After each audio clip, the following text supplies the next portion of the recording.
Lindstrom, Chair of the Environment Committee, and I will call the committee to order for today, October 22nd, 2024. It's 4 o'clock, and we have a quorum.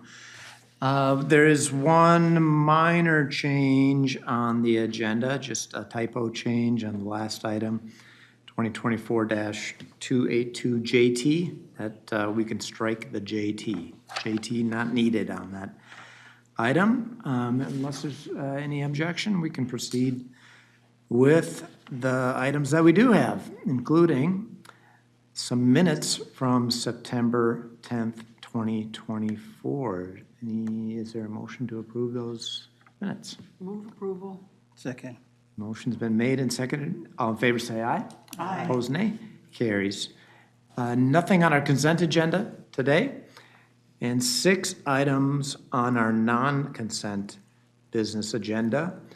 Very first one is 2024-229. This is ratification of procurement after the fact for the repair of Seneca water hydrant and water line. Welcome.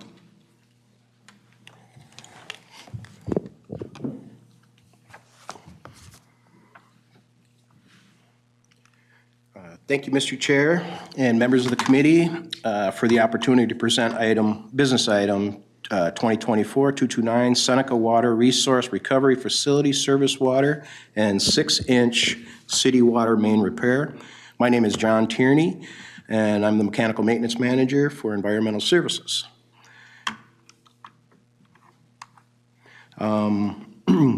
This is the content I would like to discuss today. I will cover the background, the scope of services, supporting content, and then answer any questions that you may have.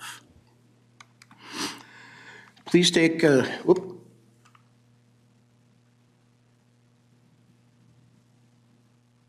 little different than, okay, the content. So this slide here is a brief summary and overview of, it looks like it had been changed on me, so that's why I'm a little surprised. So I haven't had time to look at this, but yeah, it was what had happened, what had transpired on this project, which I'll be covering more in detail in the next slides. Oh, I see. It was 2 pages. I'm sorry.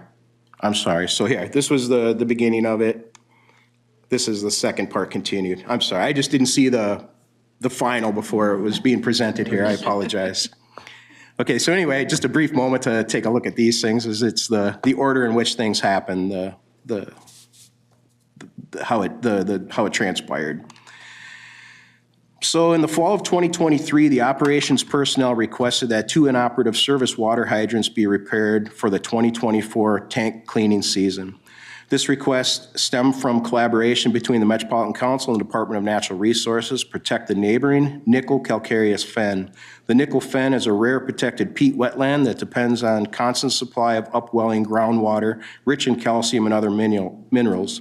The agreement with the DNR is to reduce the runtime of plant groundwater pumps and minimize downtime of process tanks. Having these hydrants operable would assist in this effort. Another important critical step that needed to be completed before work started was completing a literature review and archaeological assessment to meet our government-to-government obligations to the tribal nations. Environmental Services needed to complete a literature review to assess the potential for disturbing areas of culture or historical significance. Within an approximate 1-mile area of the Seneca plant or the proposed project area, there's many previous recorded archaeological sites and or unconfirmed sites. So that's the need to be as careful as possible in this area. Locates for the buried utilities were scheduled and only identified the 3-inch yard hydrant, which was the objective of our goal here, was to replace that. 4 other buried utilities were in the excavation zone but were not identified by the locator and were not on plant drawings. These utilities were discovered during excavation. After the 30-inch ductile iron pipe was discovered, work progressed cautiously. As you can see from this slide, water started filling the hole immediately. Prior to the excavation starting, it was identified that the ground was very wet, thought to be groundwater or maybe a leaking joint seal on the adjacent aeration tank. Large pumps were supplied by the contractor to pump the water down, but were not able to keep up. It was decided at this point to utilize the plant groundwater pumps to assist. After notifying and collaborating with the DNR, plant pumps were turned on and were able to pump down the excavation site. Excavation continued and utilities were revealed along with the cracked city water main at the tunnel wall. As excavation continued, it deepened and the equipment utilized was unable to reach the depth needed to make required repairs. Much larger equipment was ordered and delivered to the site. The crew had to unstack a 48-inch diameter manhole access to reach below the 30-inch ductile iron pipe. This slide gives a good visual of the width and depth required to make repairs safely and prevent engulfment. The slide on the left here shows all the unearthed utilities, the 3-inch service water hydrant, the 48-inch diameter manhole access, 30-inch ductile iron pipe with the 6-inch city water main directly under it, and the 2 conduits under the sidewalk. They were not identified until we actually reached in and started pulling the dirt away and noticed that one was abandoned and there was another one directly behind it. The slide on the right shows all the repairs made to the tunnel wall and utility piping. The slide on the left here shows all utilities repaired to code with thrust blocks installed, all tunnel wall penetrations cleaned, cemented back solid. All contaminated soil was trucked off site and disposed of properly. A soft flowable concrete fill was poured around all utilities to support them while backfilling and into the future while occupying a very wet environment. Several truckloads of sand were backfilled, then blacktop soil was added. The slide on the right shows all earth restored, graded, seeded, protected with erosion fabric, and in that green circle, you can see the brand new service water hydrant which started this whole journey.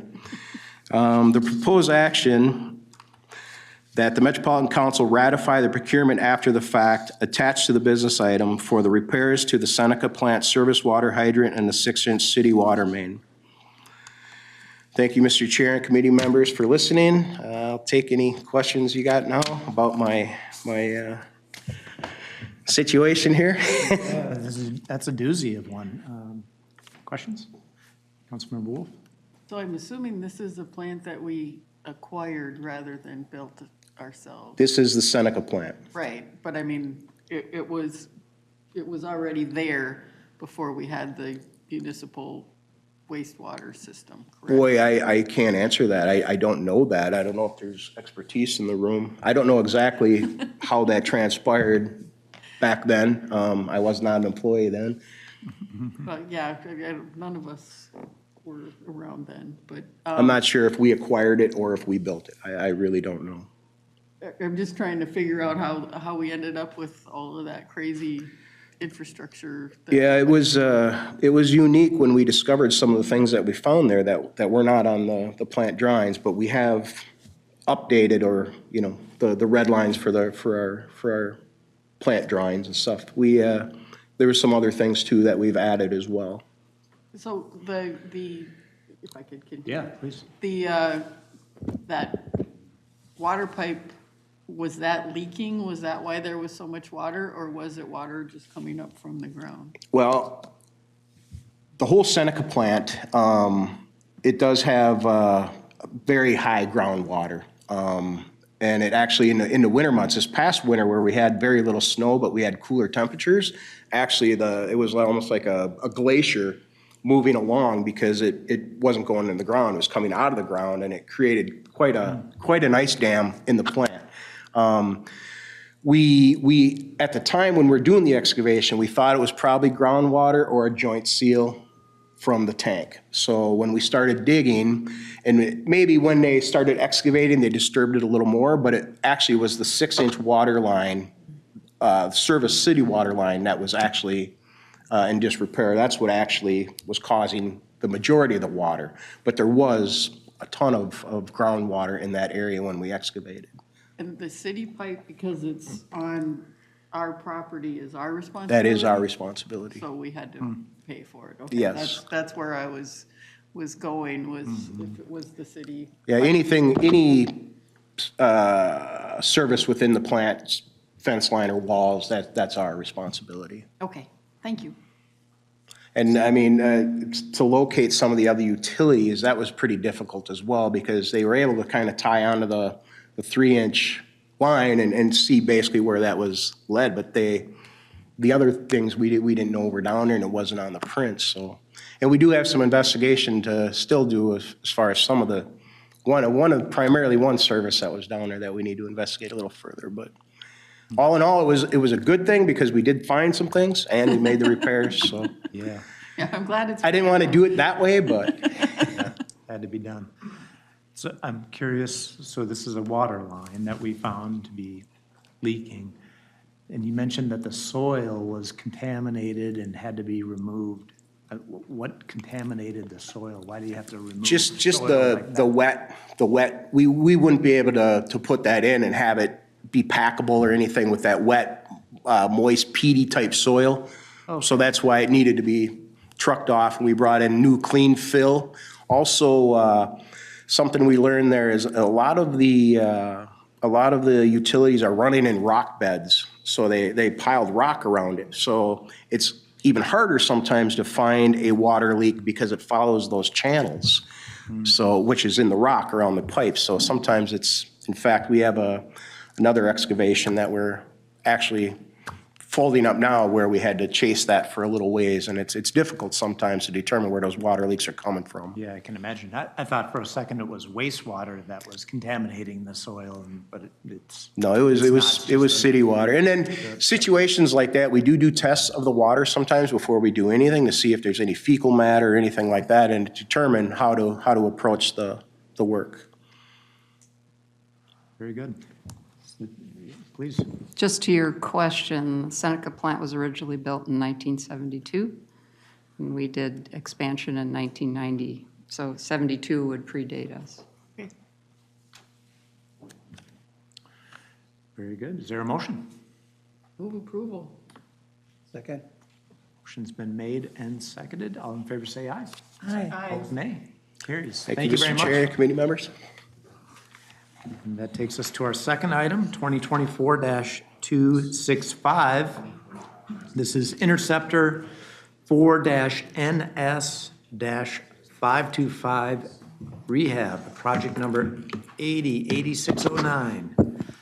Mr. Woodine, welcome back. Thank you, Mr. Chair. It's great to see everybody again. Again, for the record, my name is Tim Woodine. I'm Assistant Manager with Interceptor Engineering.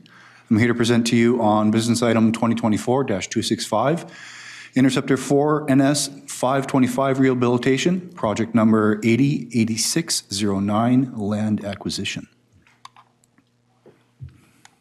A little bit of background on the project's location. It is in the city of Coon Rapids, just a little bit north of Highway 10 there. You may recall that we have had phase 1 of this project under construction recently. We've wrapped up phase 1, and that was a successful project. We are continuing on with phase 2, and we'll continue on after that with phase 3 of our interceptor rehabilitation in this area. This will include cured-in-place pipe, cured-in-place manhole and construction, but it's also going to require some land acquisition in the form of easements, both primarily temporary easements, so that we can get our vehicles, our construction vehicles, into this location to be able to do work. A little bit of background on Interceptor 4-NS-525. It was originally constructed between 1965 and 1969. Consists of a 48-inch reinforced concrete pipe. Condition assessments of these facilities between 2018 and 2021 determined that the project the pipe is in poor condition and in need of rehabilitation. Rehabilitation or land acquisition will be needed to access and repair the pipe, as I previously mentioned. Therefore, our proposed action is that the Metropolitan Council passed Resolution 2024-18, authorizing acquisition of temporary and permanent easements for Interceptor 4-NS-525 Rehabilitation Project 808609, and for staff to initiate condemnation proceedings. With that, I'm available for questions. Councilmember. Thank you, Mr. Chair. So you're acquiring permanent and temporary easements, and on some of the property, so the condemnation part, I was trying to understand, are there buildings on some of the easements that you're gonna have to tear down, or, I mean, we're not gonna own the land, we're just gonna buy an easement on the properties? Mr. Chair, Councilmember Reed, that is correct. We'll only have an easement on the property. With the location of the sanitary sewer, the sanitary interceptor, where it is right now, there won't be any buildings that we'll need to tear down. We typically do not allow buildings to be built on top of our easements. A lot of it will be additional easements to get to those easements if we need to. There may be additional easements on either side of our existing easement to basically create a wider area that we might need for doing work on our easement. Typically in our infrastructure, our easements are about 20 feet wide that cover most of our interceptor systems. Sometimes 20 feet isn't quite enough in order to be able to do all of our work. And so we want to have that additional space from a temporary easement to be able to have backhoes or front-end loaders or other vehicles on site there so that we can stage that work. And right now, there's no cost associated with this yet? Mr. Chair, at this point in time, no, there is no cost associated with this. We're not certain as to the extent of the easements that we will need.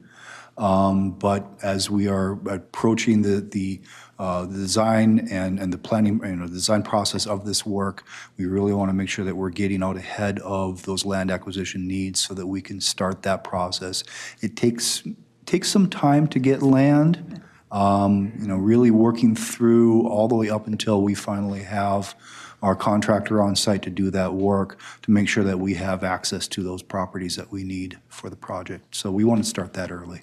Thank you. So you first need a resolution authorizing the acquisition, and then do you come back later with a dollar amount of what that actually is going to be? Mr. Chair, typically we don't come back with a dollar amount. That's typically a part of the construction project. So no, we typically don't come back with a second resolution with the dollar amount afterwards. I would expect that if it exceeds a certain dollar amount, we would need to come back for an additional resolution.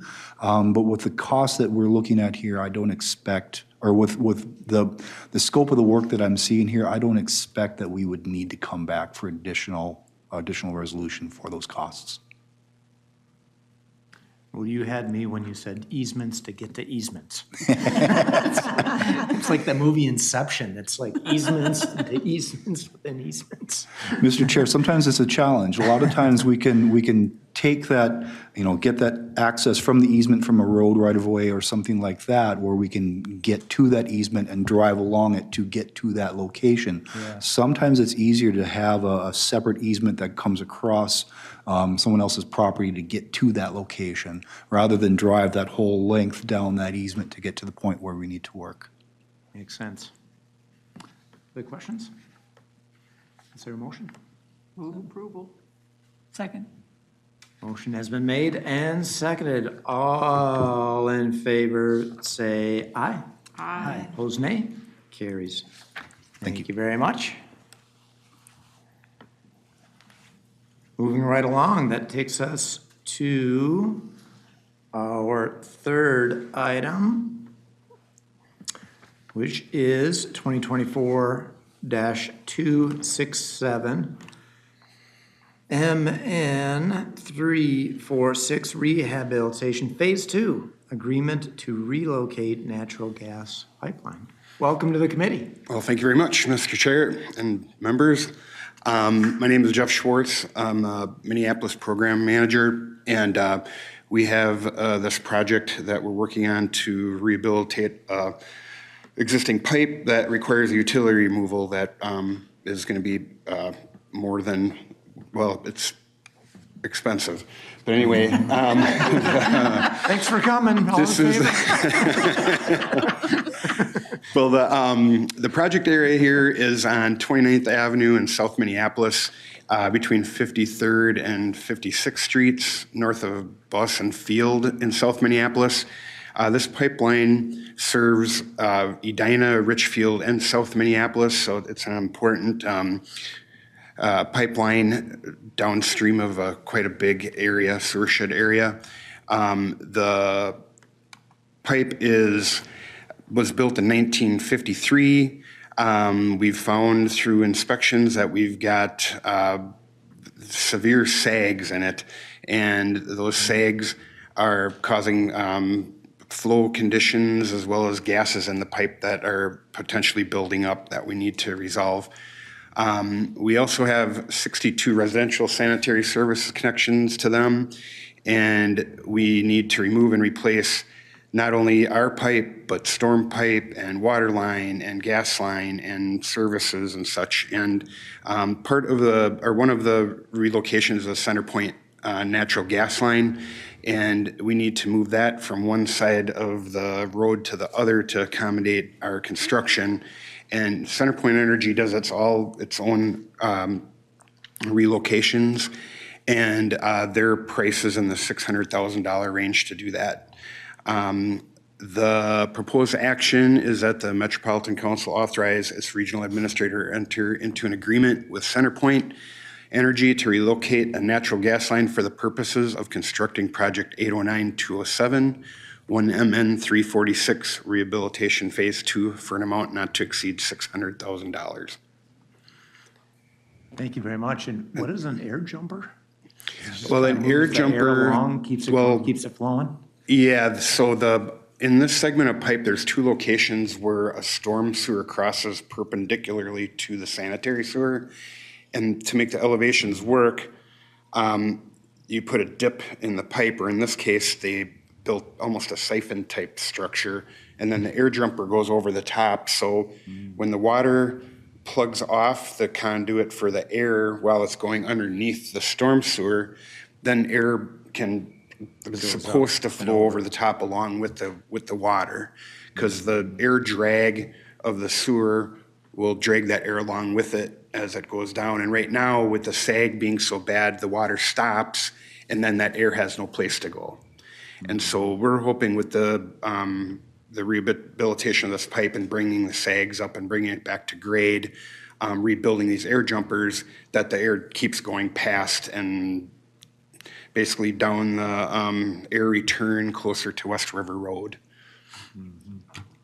And that can be a dangerous situation if the air has no place to go and it's potentially explosive. Mr. Chair, you're correct there, and we keep an eye on that. We've been monitoring for methane and for H2S. During the wintertime, we vent the upstream manholes in Boson Field to keep the air circulating there. We also keep other manholes open during the summertime closer in the airport area, so we're not creating a nuisance and also not creating the buildup of these gases. So it's an important thing to keep that rolling. No doubt about it. Any questions? Please. Thank you, Mr. Chair. Just a general question. When CenterPoint abandons and relocates a gas line, and I guess even if we abandon and relocate lines, do we abandon those lines in place and fill, or do we remove them and backfill, or is it dependent on the site? That when how do we do it? If we put new ones in, do we abandon the old ones and just leave them, or do we pull them out or fill them, or? Sure. And I'm not sure what CenterPoint is doing with their gas line either. Councilmember, they have they have a gas main on the east side currently that serves both the east side and the west side of the properties. And what we're trying to do is get them out of our excavation area. So the gas lines will be run under the sidewalk on the west side, and then the service will be stretched over across our pipe. And so what the old stuff will all get torn out and taken away. Pretty much that whole segment of road, everything is getting taken out to bare ground, and we're rebuilding. So yeah, there won't be any abandoned stuff in place. Other questions? Is there a motion? Ooh, I heard one over here and a second. All in favor, say aye. Aye. Opposed, nay. Thank you very Carries. much. Thank you very much. It's always fun when you get to deal with what other people built and did. Always fun. Weird Fun. things too. This We committee don't is, currently allow individual residential connections to No. interceptors, correct? you come to this committee and you learn weird things all the time. Fascinating things. Welcome to the committee. We have our fourth item, 2024-268, authorization to hold a public hearing on the draft facility plan for the Crow River Water Resource Recovery Facility and Interceptor. Welcome. Thank you, Mr. Chair and members of the committee for the opportunity to present our business item this afternoon. My name is Mark Lundgren. I'm a principal engineer for plant engineering, and with me today is Ryan Piner, principal engineer for interceptor engineering. So the facility plan documents planning activities conducted by ES to relocate existing service provided by the MCS Rogers wastewater treatment facility to a new facility, the Crow River Water Resource Recovery Facility, by the end of 2030. The plan outlines the basic components of the plant and interceptor and provides a basis for decision-making and implementation. It also serves as the basis for review of the proposed facilities by the MPCA, which then allows the facility to be funded through the Minnesota Public Facilities Authority. Today, we are only asking for authorization to hold a public hearing. The public hearing will gather comments for the public prior to submittal of the plan to the MPCA and formal council approval. This is our agenda today. I'm just going to go through some background and rationale, some of the high-level recommendations from the facility plan, as well as a initial opinion of probable cost and the proposed action, and of course, questions. Just some general background. We acquired the Rogers wastewater treatment plant from the city of Rogers in 2019. We began joint operations at that point and then formally took over operations in 2020. We are, at that point, we signed an intergovernmental agreement with the city of Rogers stating that we would build the Crow River wastewater recovery facility by the end of 2030 and decommission the existing Rogers plant by the end of 2031. At that point, we will retain a small portion of the site for a lift station and then return the rest of the land to the city. Just some of the general rationale for the new facility. The Crow River will wastewater recovery facility will serve long-term growth in the northwest region and offload flow to the existing Elm Creek interceptor, making capacity available for growth in the Metropolitan WRF service area. Projected growth in the cities of Rogers, Dayton, and Corcoran will exceed the capacity of the existing Rogers wastewater treatment facility by 2040 if expansion is not completed. The existing site is very small and cannot be expanded as needed to fully meet the long-term needs of the area. Additionally, we did a system evaluation, and this new plant will, serving this area, will maximize the existing service life of new and existing interceptors, so including that Elm Creek interceptor. The system evaluation showed that routing flow is away from the Elm Creek system, Elm Creek interceptor and towards the new Crow River facility will maximize system capacity in the most economical way possible. Additionally, of course, we're always looking to protect the Crow River. This new facility will help some of the area get off of existing septic systems and into sewered treatment. It will also eliminate the current discharge, which goes at the Rogers plant, which goes to a no-flow ditch. This discharge will be directly to the Crow River, which will minimize the environmental impact on those intermediate wetlands. So I'll now turn it over to Ryan Piner to just talk briefly about the interceptor route. An interceptor will be needed to go from the existing plant to the new site. We considered several routing alternatives, and we considered things like overall length, land concerns, environmental concerns, cultural resources, constructability, and cost. We, after reviewing it, the shortest length and the lowest pumping requirements only required one pumping station, and it was the cheapest of the cost. That's the route shown on the exhibit right now. And we met with the City of Rogers and internal stakeholders to go over the alternatives and the preferred alternative.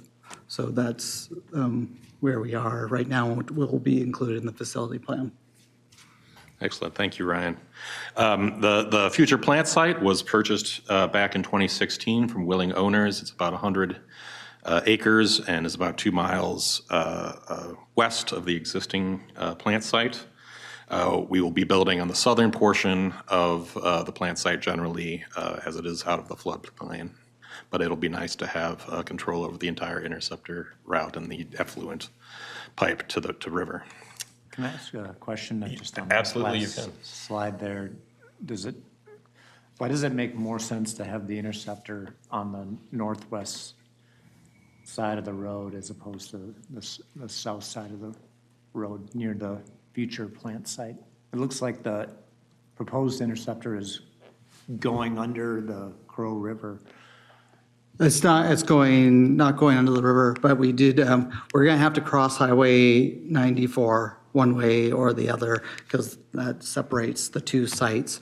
So we picked a spot that would be the easiest with the concerns of the environment and cultural resources. That's where we're crossing north. But yeah, this exhibit is blown up. We're not going through the river. It's mainly through roads and right-of-way. We're not acquiring any land to do it, so it's all through right-of-way roads. You have a keen eye, Mr. Chair. It's Yeah. diagrammatic in nature. Thank you. Some of the, we did a very thorough archaeological and tribal outreach component to this project. We studied the entire proposed pipeline route as well as the entire plant site, as you can see here. We completed a complete archaeological literature review of both the pipeline route and the plant site. This was done in 2023. We reached out to 11 tribes, Mayak, Shippo. We received some interest from the Lower Sioux community, and they have been kept involved in all of our activities moving forward. We then, on their recommendation, completed a full Phase 1 archaeological survey of the plant site, which is the diagram here, where we did potholing and field surveys. So that was completed in July of 2024. Again, we notified all the parties as well as the Lower Sioux community, and we received no additional tribal comment. The archaeological survey did not turn up any additional archaeological finds at that point. So we have now formally initiated a 106 process with the MPCA, which we will kind of package what we've done and then go through a kind of a federally recognized consultation process in addition to that, prior to any additional construction or planning activities. So that's where that sits. So this is the long-term service area for the Crow Wharf. The long-term service area was determined by looking at 2030 and long-term comprehensive plans for the communities in the Northwest MCS service area and overlaying those against system capacity needs, both for the interceptor and plants. The ultimate service area will include the full city of Rogers as well as portions of Dayton and Corcoran and a small area of Maple Grove. These will be brought online in stages with the first stage just being the plant-to-plant serving the existing Rogers service area, and then as kind of capacity needs dictate, we will build additional interceptors routing flow up towards the Crow. Kind of the first iteration of the plant will be a 3 MGD capacity, and the ultimate service area build-out will be 16.5 MGD. So this is kind of how the initial wastewater plant will lay out. Kind of from north to south, we'll have a headworks building with screening and grit removal, aeration tanks for biological treatment and nutrient removal, secondary clarifiers for solids removal. We will be having effluent filters for effluent polishing and phosphorus removal, which will be slightly new for us as a council, but definitely the way that a lot of regulations are going now. And then UV treatment for disinfection prior to discharge to the Crow. Solids will be stored on site and periodically dewatered and land applied or trucked to Metro for incineration. And then we will have a large area of the plant site reserved for potential future reuse, microfiltration, or reverse osmosis as either water reuse opportunities present themselves or additional advanced treatment options are needed. Some of the sustainability features that are planned for the site, we will be shooting for the B3 buildings benchmark and beyond sustainability buildings goals. Some of these include energy and carbon efficient processes and materials and methods such as high efficiency blowers, building automation systems, LED lighting, decarbonized HVAC. We'll be having a Tier 4 generator for Excel's load deferment program. We will also be implementing MCS sustainable landscape guidelines. We have quite a lot of land that there's a real opportunity to capture runoff, and especially on that northern parcel, do something a little more creative and imaginative, as well as the normal stormwater BMPs such as infiltration, rain gardens, grass swales, and so on.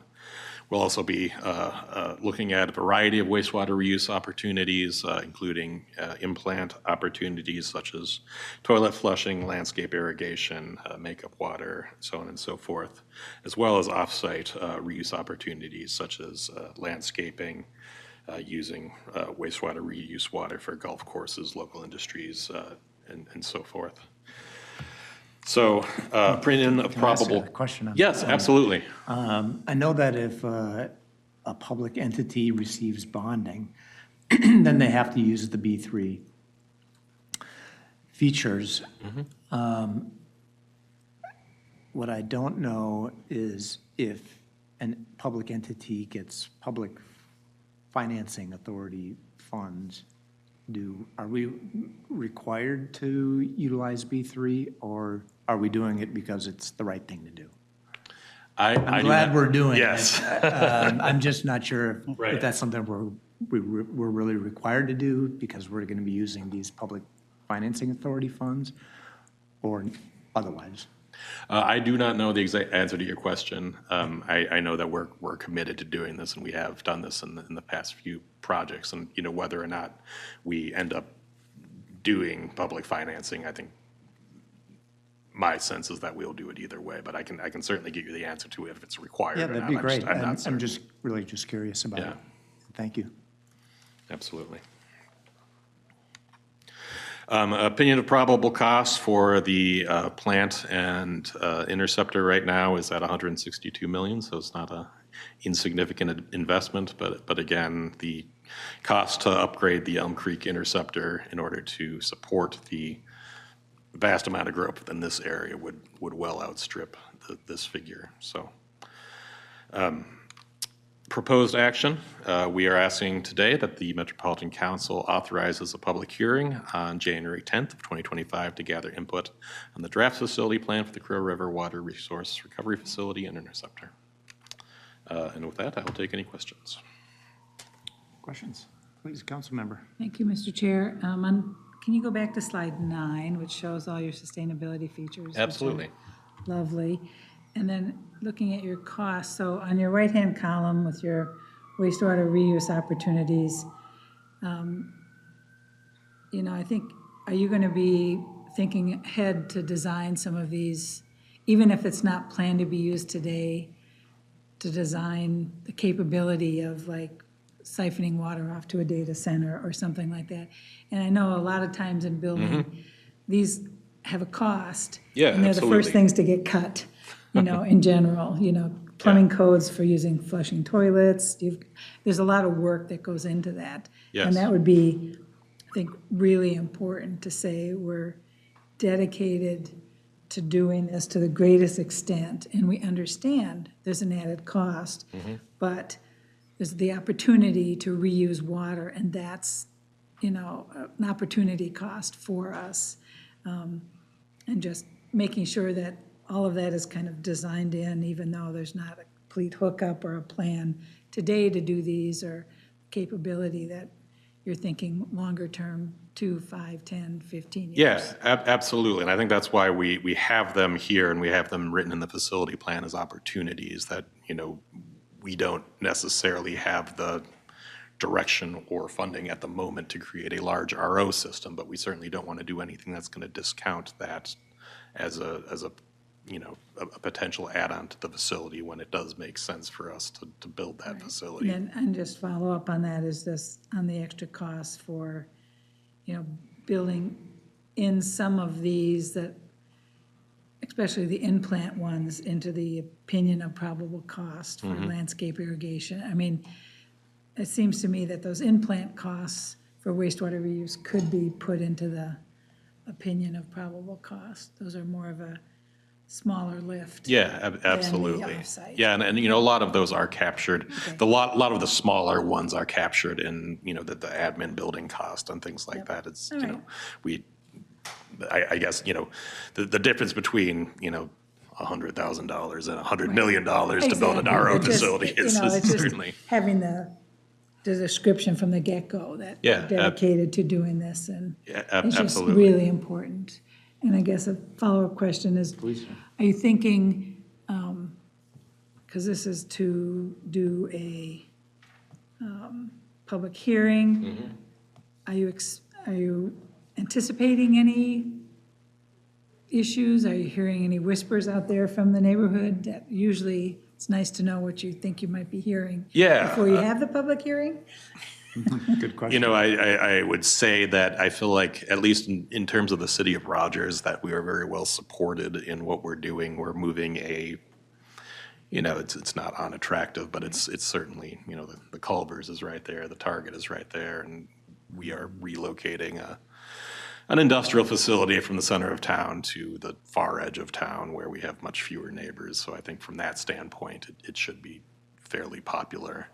Obviously, we are planning on doing some of these sustainable landscape initiatives to try and, make the farm field we now own more environmentally friendly and visually acceptable to the community. So I think we haven't heard anything negative. We've received no negative comments to date, and we don't anticipate it, but I guess you never know, and we'll be prepared. Just one more question, follow-up. When you say you were going to return the site to the city, Yeah. is that totally decommissioned, demolished, or you just put your lift station in and say, No, we are decommissioning and demolishing Wow, everything, so, okay, yeah, that's- it's a lift, but we're, that's a big yeah, cost. that's all. a big cost. Yeah, that's also in the intergovernmental agreement. That makes a difference.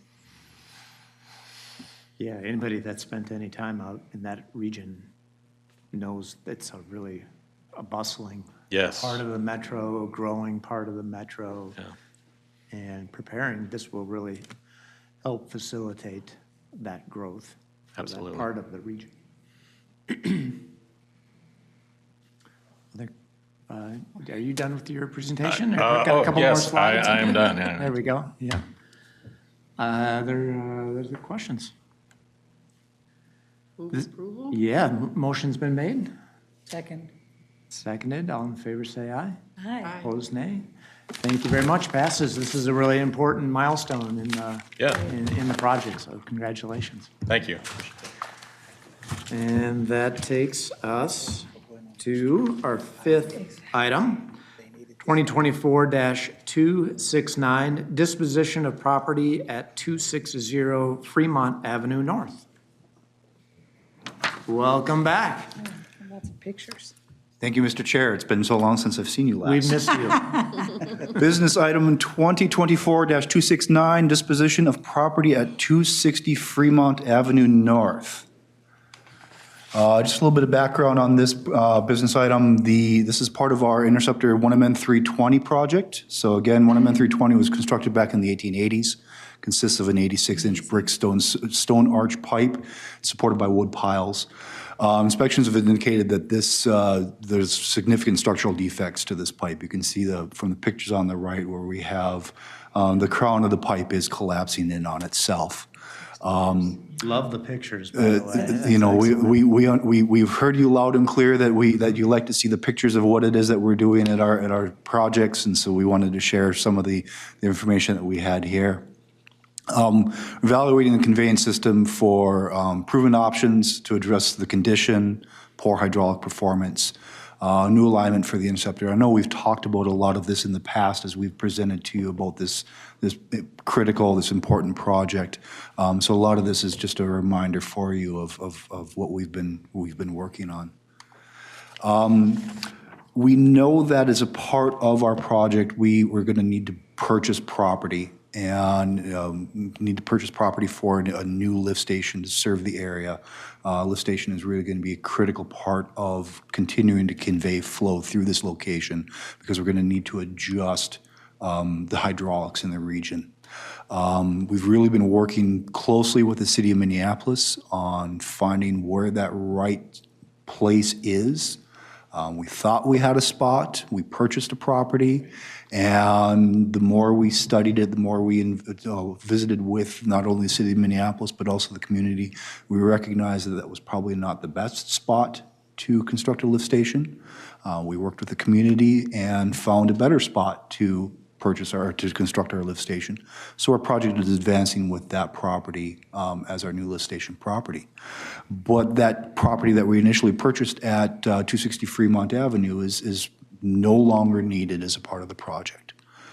We've discussed various alternatives related to that. Do we keep it as a staging space? Do we keep it as another asset that we can use until the project is completed? Really, it doesn't make any sense for us to retain that property. And so what we are proposing is that we would put that property up for sale as a surplus property. Again, the yellow box there on Glenwood and Fremont, that is the location of the property that we'll be selling, that we are proposing to sell. Picture on the left is a picture of the building as it stands. And with that, our proposed action is that the Metropolitan Council authorize the regional administrator to authorize the sale of real estate property at 260 Fremont Avenue North for project 55405, or excuse me, 260 Fremont Avenue North, 55405. For the Interceptor 1MN 320 improvements, MCES project number 809205. Questions for Mr. Wedin, please? Yeah, thank you very much. If I'm not mistaken, this property was the one last year, City of Minneapolis and other officials calling to oppose to both lift stations. Is that correct? Mr. Chair, council members, that is correct. After we had purchased the property, the city of Minneapolis and a number of the neighbors in the area approached us and said we would really rather see something other than a lift station be constructed at this location. With that input and with our continuing on the investigation of available properties here, we're able to secure 3 other properties that we're going to be able to use as that new lift station site. Thank you. I'm glad you find the better options. Yeah. Thank you. Good memory. Yeah. This is in your district. Other questions, comments? Please. Thank you. You said you got 3 other properties? Mr. Chair, council member, that is correct. There are 3 properties. For the size of the facility, we had initially looked at just purchasing 1 property, but as we looked at the size of the facility, the area that we needed for staging, we could squeeze it onto 1 property, but really there's more room. It's more comfortable to place that on across the 3 properties that we have out there that we've purchased for constructing the lift station. They're right next door to each other on Glenwood Avenue. So once it's done, can you get rid of some extra, or are we just keeping it all? Mr. Chair, council members, once the project is done, the lift station itself will become a City of Minneapolis asset. We're working with the City of Minneapolis at this point in time. We've talked a little bit about that with them. With the access needs that they have for that property, to be able to get vehicles in and out of the property, with other needs that they have for the property, it really will make sense to keep all 3 properties. That'll become a City of Minneapolis asset. And that's something that we've discussed with them, is they'd prefer to keep all 3 parcels as a part of that work. Follow-up? Or are we just giving it to the city of Minneapolis, or will they be financially participating at all? Mr. Chair, council members, we haven't broached that topic yet. It would be part of a reconveyance process that we go through, and this is a typical process that we go through to reconvey assets back to the communities that no longer serve a regional purpose. We haven't discussed how that's going to be handled. I don't know if Kyle is still here, or if, Adam's coming. Adam Gordon will certainly be able to help me answer that question. Welcome. Thank you, and thank you, Chair and committee members. I've probably been glued to this project a lot longer than just about anybody around since I started working on MN 320 way back in the late, or actually early 90s as a consultant. The issue is we have a facility that's needed to be replaced for a very long time. And part of the issue was always finding an acceptable system that would be not serving a regional purpose, so it would ultimately be going back to the city of Minneapolis.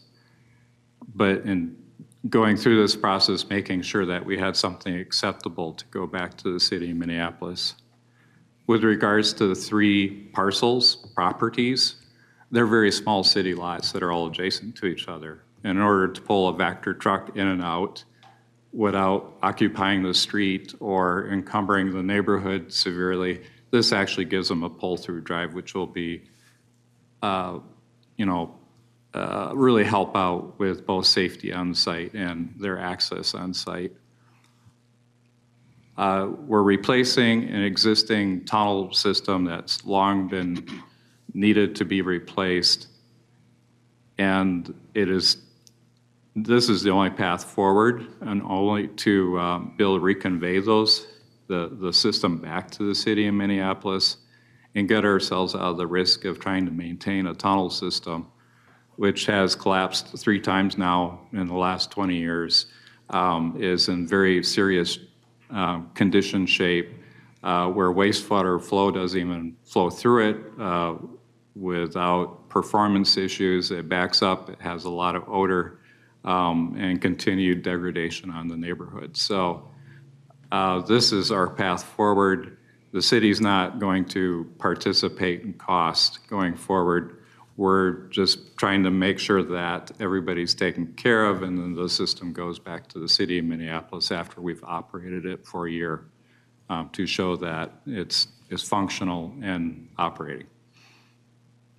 Okay, thank you. When you say wood piles, it's supported by wood piles. Wood Is piles, that like- which, I envision like railroad timbers kind of thing on the side. Is that? more like Norway pine Trees. poles, trees that have literally punched themselves through the settling sewer, punched themselves through the floor of the pipe, and remain that way to this day. After all the time I've spent on the project, you can't walk across the bottom of the sewer without having to step over these wood timbers that are punched through the bottom of the floor. That were placed there back in the Chester Arthur administration. Grover Cleveland, 80 something like that. 1886, yes, Yeah. before that, so. As long as the piles stay wet, they're wonderful. They don't rot. Fascinating. Other questions, comments? Do we have a motion? Motion's been made, second? Second. And seconded. All in favor, say aye. Aye. Opposed, nay. Carries. Thank you, thank you. Thank you. Takes us to our final item for the afternoon, which is 2024-282. This is a joint powers agreement amendment with the MPCA. Welcome to the committee. Hi, thanks for having us. My name is Daniel Henley. I'm Assistant Manager of Water Resources, Monitoring and Assessment. I'm joined by Cassie Champion, who's a Principal Environmental Scientist leading our STREAM program. And we're presenting business item 2024-282. We struck the JT from that earlier, but this is a joint powers agreement amendment with the Minnesota Pollution Control Agency, and it's to support our watershed outlet monitoring program. That's an acronym we might use a few times, WOMP, W-O-M-P. And this is an amendment to contract 22G002. So I'm going to pass it to Cassie to give a little bit of an overview. Mr. Chair, council members, thanks for having us today. I want to talk to you a little bit about the programs, our stream monitoring programs, kind of region-wide surface water streams and tributary rivers. The Pollution Control Agency, through a joint powers agreement, funds a small portion of the stream monitoring work that we do that we call that program WOMP2, so Watershed Outlet Monitoring Program number 2. Pollution Control Agency has been funding part of this program since 1988. And then kind of working our way back in time, that WOMP2 was an expansion of our WOMP1 monitoring program, which is a partnership program where we provide a cost share grant to local partners, typically a watershed district or soil and water conservation district. And that cooperative monitoring work started in 1985. Now stepping back in time one more step to the kind of initial stream monitoring program focused on the Minnesota River, large tributaries, a few small urban tributaries. That was started, and those sites are still operated entirely by Met Council staff. Those monitoring stations, that data record goes back to the late 80s, 1988, 1989. So since 2007, now this WOMP2 funding passed through Pollution Control Agency has been part of the Clean Water Fund amendment. So legislature, PCA to us.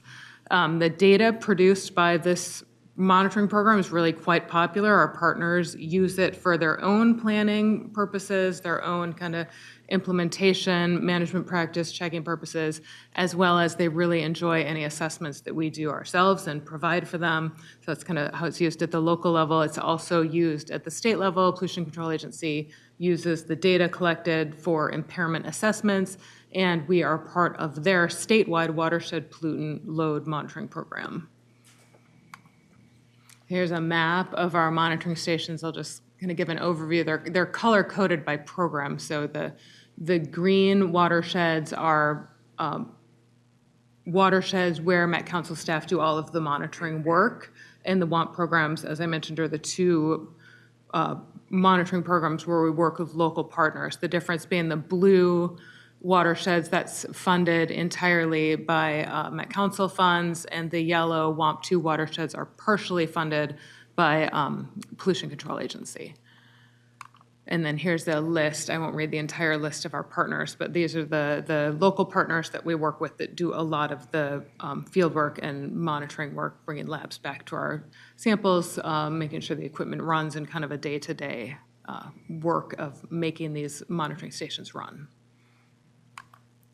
All right, thanks, Cassie. And so a quick kind of background here. You might remember me from 2 years ago when this initially was coming through, but this changed to a joint powers agreement in 2018. Before that, it was just an intergovernmental agreement. There was some grants as part of that, but it's now officially a joint powers agreement.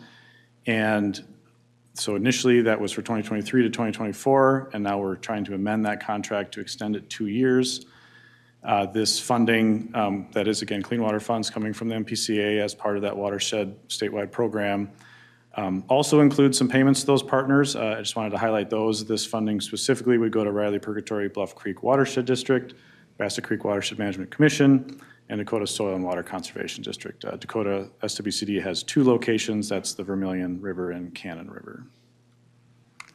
So today, proposed action is that the Metropolitan Council authorize its regional administrator to negotiate and execute an amendment to contract 22 G002 joint powers agreement with the MPCA and accept clean water funds from the Minnesota legislature via MPCA in the amount not to exceed $350,000. Thank you. Thank you. Questions? This is a really critical program that we do. I remember as a brand-new council member, I think it was Bassett Creek, you had your waders on or hip boots, and we got down there and did a little testing and saw how fast the creek was flowing and what sort of creepy crawly things were down in there. And as you said, this is used by our partners to do this important work. So are we okay with accepting funds from other people? Approval. The motion has been made and seconded. All in favor, say aye. Aye. Opposed, nay. Carries. Thank you very much. All right. That takes us through our agenda and takes us to our general manager's report.